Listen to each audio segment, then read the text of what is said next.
The office is eerily quiet, the kind of quiet that seems to swallow every sound.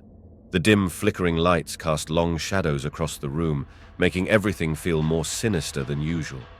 The hum of the air conditioner is the only thing that breaks the silence, a constant low drone that only seems to amplify my own tired breathing. The clock on the wall ticks slowly towards 11:45 p.m. I glance at it, feeling a mix of exhaustion and anxiety. I'm so close to finishing the report, just a few more touches and I'll be done. But the solitude of the empty office is getting to me. It's unsettling how the darkness seems to press in around me, and every creak of the building feels amplified. I take a deep breath, trying to push through the creeping unease. The soft glow of my computer screen is a small comfort as I make the final edits. My fingers move mechanically over the keyboard, the words coming together as I hope they will. I'm almost there, almost done. Just one more task and I'll finally be able to leave this place behind for the night. As I focus on the final touches of my report, I notice the office lights begin to flicker intermittently. At first, it's just a minor annoyance, like a brief stutter in the otherwise steady illumination. But soon, the flickering becomes more pronounced, with the lights pulsing in and out in rapid bursts. Shadows on the walls start to dance in strange, unsettling patterns. A chill runs down my spine, and I try to shake off the creeping discomfort. I tell myself it's just a minor electrical issue, nothing to worry about. But the more the lights flicker, the more uneasy I become. It's as if the darkness is trying to reach out and envelop me, the shadows taking on shapes that seem almost alive. I glance at my computer screen, which suddenly displays a warning about power fluctuations. The message is vague, offering no real explanation or solution. My heart starts to race, and I feel a pang of anxiety. I've never seen the office lights behave like this before, and I can't ignore the feeling that something is wrong. I get up from my desk, my movements feeling slow and deliberate as I make my way to the light switches. I flip them on and off, hoping to reset whatever issue might be causing the problem. The lights flicker but don't stabilize, continuing their erratic dance. Determined to resolve the issue, I head towards the circuit breaker, located in a small utility room just off the office. The hallway leading to it is dimly lit, and the flickering lights cast eerie shadows that seem to twist and turn on their own. I find myself hurrying, my footsteps echoing oddly in the quiet corridor. Reaching the circuit breaker, I open the panel and check the switches. Everything seems to be in order, with no tripped circuits or obvious problems. I fiddle with the switches, resetting them one by one, hoping that a simple adjustment will fix the issue. As I work, I can't shake the feeling that I'm being watched, a sense of unease settling heavily on my shoulders. After a few minutes of fiddling, I close the panel and make my way back to the office. The lights are still flickering, though the shadows seem to have calmed down a bit. I sit back at my desk, trying to focus on the report, but the strange patterns on the walls and the erratic lighting make it difficult to concentrate. I keep glancing at the clock, hoping that the minutes will pass quickly so I can leave. The unease in the office is palpable, and I can't help but wonder if there's something more sinister at play. The flickering lights have created an atmosphere of tension that I can't shake, and every sound seems magnified in the oppressive quiet. As I work, I notice that the shadows on the walls seem to shift and move in response to the light, as if they have a life of their own. I try to convince myself it's just my imagination running wild, but the sensation of being watched persists. The office feels colder now, and I find myself glancing over my shoulder more frequently. I force myself to finish the report, my fingers moving quickly over the keyboard as I try to ignore the strange occurrences around me. The flickering lights continue their erratic dance, casting unsettling shadows that play tricks on my eyes. I'm determined to get through this, to finish my work and leave the office behind. Finally, I hit the last key and save the report, the sense of relief almost overwhelming. I gather my things, my movements hurried as I try to shake off the eerie feeling that has settled over me. The lights flicker one last time, casting long, distorted shadows across the room as I make my way to the door. As I leave the office, I glance back one last time, the shadows and flickering lights creating an unsettling final image in my mind. I hope that when I return, the strange occurrences will have stopped and the office will be back to its usual mundane self. When I return to my desk, the lights have miraculously returned to their normal, steady glow. The flickering has stopped, and the shadows on the walls are back to their usual benign shapes. I let out a sigh of relief, grateful that the unnerving spectacle seems to have ended. I settle back into my chair, trying to shake off the lingering anxiety from the earlier incident. My heart is still racing from the combination of the strange lights and the eerie feeling of being watched. I force myself to focus on the report, hoping that immersing myself in my work will distract me from the unsettling atmosphere of the office. As I type, I catch a movement out of the corner of my eye. My pulse quickens as I glance up, and for a split second, I see a dark figure standing in the doorway of my office. The figure is vaguely outlined, wearing what looks like a long coat and a wide-brimmed hat. The silhouette is vague and indistinct, and before I can fully process what I'm seeing, it vanishes. My heart skips a beat. I whip my head around, staring at the doorway, but there's no one there. The empty corridor outside my office remains still and silent. I blink, trying to clear my vision and make sense of what I just saw.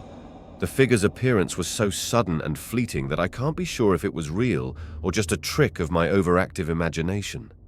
I convince myself it must have been a trick of the light or a shadow playing on the edge of my vision. I shake my head and try to focus on the report again. I can't afford to let my imagination run wild, not when I still have work to finish. I glance at the clock. It's past midnight now. The office is as quiet as it was before, but the unease from the flickering lights lingers. I try to concentrate on my typing, but the image of the dark figure keeps intruding into my thoughts. I tell myself it was probably just a shadow, a product of the dim lighting and the odd angles in the office. The wide-brimmed hat and long coat might have been a figment of my tired mind, amplified by the stress of the evening. Despite my best efforts, I find it hard to ignore the incident. Every sound seems more pronounced, every shadow more ominous. The flickering lights earlier had already made the office feel like a different place, and now this strange figure has only added to my growing sense of unease. I take a deep breath and remind myself that it's late, and my mind might be playing tricks on me. I'm alone in the office, and it's not uncommon for the fatigue of a long night to make things seem more sinister than they really are. I force myself to focus on finishing my work, typing as quickly and accurately as I can. The sound of the keyboard clicking seems almost too loud in the silence, and I can't help but glance at the doorway from time to time, half expecting to see the figure reappear. But the corridor remains empty, and the office stays quiet. I'm determined to finish the report and leave this place behind. The sooner I can wrap up and head home, the sooner I can put this unnerving experience behind me. The figure in the doorway remains a troubling memory, but I'm resolute in convincing myself that it was nothing more than a fleeting trick of the light. As I finally hit the last key and save my work, I gather my things with a sense of relief. The office feels both familiar and unsettling as I prepare to leave. I cast one last glance at the doorway, half expecting to see something out of place, but the corridor remains still and empty. I take a deep breath, steadying myself for the journey home. The night has been long and fraught with strange occurrences, but I'm determined to move past them. I shut down my computer, gather my belongings, and head for the door, hoping that whatever shadows or figures I've seen tonight will stay behind as I leave the office. The office is now completely dark, except for the small pool of light from my desk lamp. I'm packing up my things, relieved that the work is done, when I catch sight of the figure reappearing in the doorway. This time, it's more defined, with piercing, glowing eyes that cut through the darkness. Panic floods me. My hands shake as I fumble for my phone, trying to stay calm. The figure's face is obscured, but those eyes, unsettling and intense, lock onto me. I stand up, determined to confront it, but as I reach the doorway, the figure vanishes once more. The office remains eerily quiet, broken only by the occasional hum of machinery. Suddenly, the lights go out completely, plunging the room into darkness. My heart races, and my breathing becomes shallow. I can't decide whether to stay put or make a run for it. I fumble for my phone and turn on the flashlight, but its beam is weak, barely cutting through the enveloping blackness. Shadows dance ominously on the walls, and the silence feels oppressive. My hands tremble as I move cautiously through the office, feeling along the walls in search of the light switch. The cold, smooth surface of the walls offers no comfort, and each step feels like it could be my last. I finally locate the switch and flip it, but nothing changes. The darkness remains, deep and impenetrable. After what feels like an eternity of fumbling in the dark, I finally manage to turn the lights back on. The room is bathed in harsh fluorescent light, but the atmosphere remains thick with tension. The office, now illuminated, feels oddly claustrophobic. I let out a shaky breath, hoping that the light will chase away the lingering unease. But then, I start hearing faint whispers, soft, almost indistinguishable murmurs that seem to seep from the walls themselves. They're too quiet to make out clearly, but the sound is unmistakable. It's as if someone or something is trying to communicate from just beyond my perception. My heart pounds in my chest, and I feel a growing sense of dread. The whispers seem to be coming from various directions, adding to the disorienting effect. I stand frozen, my mind racing. The whispers make me feel like I'm losing my grip on reality. I scan the room frantically, searching for their source. The whispers seem to come from every corner, a disembodied chorus that intensifies my fear. In a desperate attempt to make sense of what's happening, I call out, my voice trembling. "Is someone there? Hello?" The sound of my voice feels unnervingly loud against the backdrop of the whispers. I listen intently, hoping for a response, but the only answer is the continued murmur, growing fainter and fainter as if retreating from my call. I move cautiously through the office, checking each corner and peering behind furniture, but I find nothing out of place. The whispers persist, though now they seem to be retreating, as if they're moving away from me. I'm caught in a nightmarish loop, unable to escape the sense of being watched and the ghostly sounds that refuse to fade.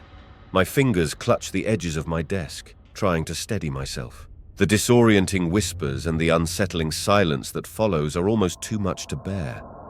I keep calling out, hoping to break through the eerie soundscape, but the only thing that greets me is the oppressive quiet. With every passing second, the fear tightens its grip on me. I can't shake the feeling that I'm not alone in the office, that there's something or someone hidden in the shadows, communicating in whispers I can barely understand. I stay vigilant, my heart racing as I continue to search for any sign of another presence, all while the whispers continue their haunting, indecipherable chorus. The office is lit, but a cold draft fills the room, making the air feel sharp and uncomfortable. As I try to regain my composure, the figure reappears. This time it's closer and more defined, its presence palpable in the chilling atmosphere. It stands at the edge of my desk, reaching out toward me with a ghostly hand. My heart races, and I'm frozen with fear, unable to move or scream. The figure's hand is semi-transparent, yet it seems to extend towards me with an eerie intent. I can't take it any longer.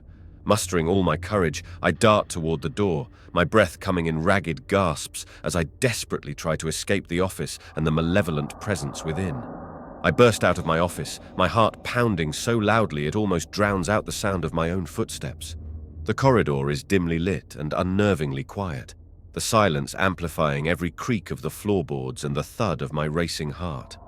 I glance over my shoulder, and the figure is there, its presence more menacing than before. It moves with an unnerving fluidity, its form shifting and darkening as it follows me. Panic surges through me. I'm breathless, each step feeling heavier than the last as I sprint down the corridor, desperately searching for the nearest exit. The figure's eerie footsteps echo behind me, growing louder and more insistent. It's as if the entity is gaining on me, its presence more palpable with every passing second. My mind races, torn between the need to escape and the fear of what's closing in behind me. I round a corner and see the emergency exit sign glowing faintly at the end of the hallway. A surge of hope and adrenaline pushes me forward. I push past the growing dread and the chill that seems to seep into my bones. The exit door is just ahead, but the figure's footsteps seem to quicken, matching my frantic pace.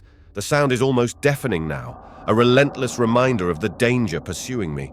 Reaching the door, I fumble with the handle, my hands slick with sweat. I manage to wrench it open and rush through, slamming it shut behind me.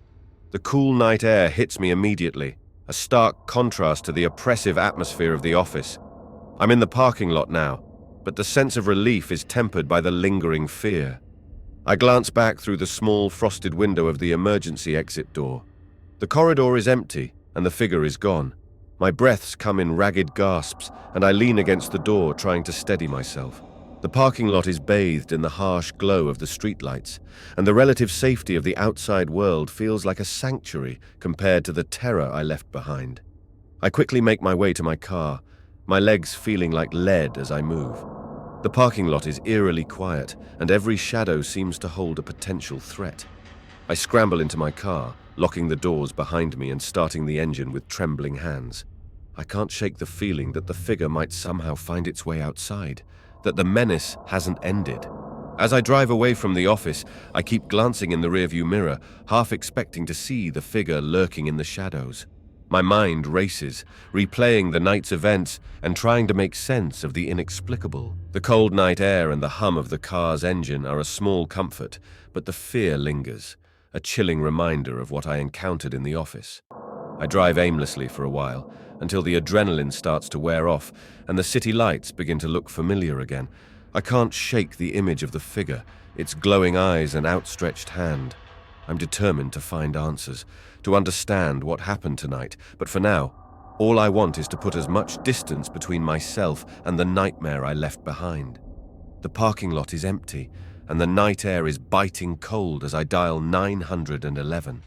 My voice trembles as I explain the situation, but the dispatcher seems skeptical. I can hear the doubt in their voice, and it only adds to my anxiety and frustration. When the police arrive, they listen to my statement, but don't seem to take the situation seriously. They agree to check the office, but treat it more as a routine disturbance than a serious concern. I wait outside, pacing and trying to calm myself. The cold night air does little to soothe my rattled nerves as I replay the terrifying events in my mind, feeling increasingly like no one believes me.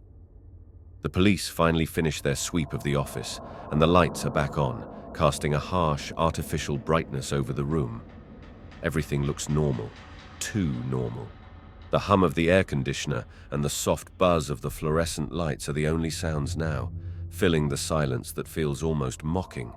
I stand there, watching as the officers methodically check every corner, looking for any signs of disturbance.